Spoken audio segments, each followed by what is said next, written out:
King Abijah's battle against Jeroboam. When Rehoboam became king, Jeroboam led a rebellion against him. As a result, the nation was divided into two kingdoms.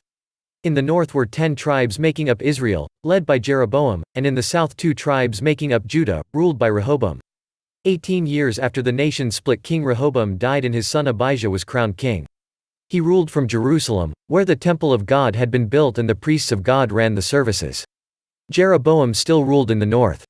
To stop the people in Israel returning to Judah to worship at the temple, he built new places for them to worship. One was at Bethel and the other at Dan. Jeroboam placed idols of golden bulls at Bethel and Dan for the people to worship, something that God had forbidden. He also allowed people who were not from the tribe of Levi to serve as priests and lead the false worship that was taking place. When Jeroboam learned that Abijah had taken over as king, he assembled an army of 800,000 fighting men. Abijah could only gather 400,000 fighters. He led his army north to defend his border. He and his men stood on Mount Zemaraim overlooking the powerful and mighty army of King Jeroboam. Although Abijah was a man who in the past had not fully trusted God, when faced with the battle ahead he turned to God for help. He spoke up bravely, addressing King Jeroboam and his mighty army gathered before him. "Listen to me, Jeroboam, and all Israel," he shouted. "Don't you know that God promised to give the kingship of all Israel to the descendants of King David? Yet Jeroboam, who is not a descendant of King David, and his scoundrels have rebelled and taken control. You are indeed a mighty army, and you have with you the golden calves that Jeroboam has made your gods.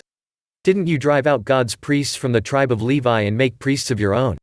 Anyone who offers a young bull and 7 rams can become a priest in your kingdom.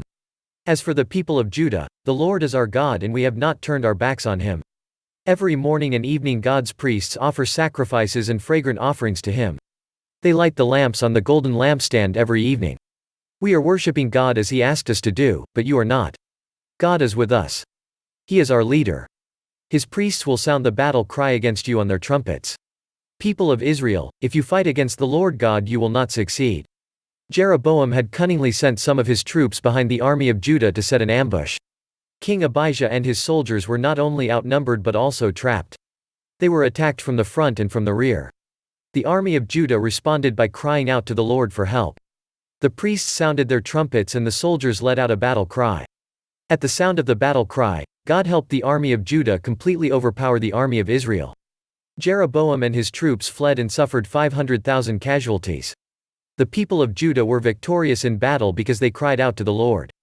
Abijah and his army also captured the nearby towns of Bethel, Jeshanah, Ephron, and the surrounding villages. They remained in Abijah's control for the rest of his reign. Abijah grew in strength and ruled for 3 years. When he died, his son Asa became king. If you like this video, give it a thumbs up.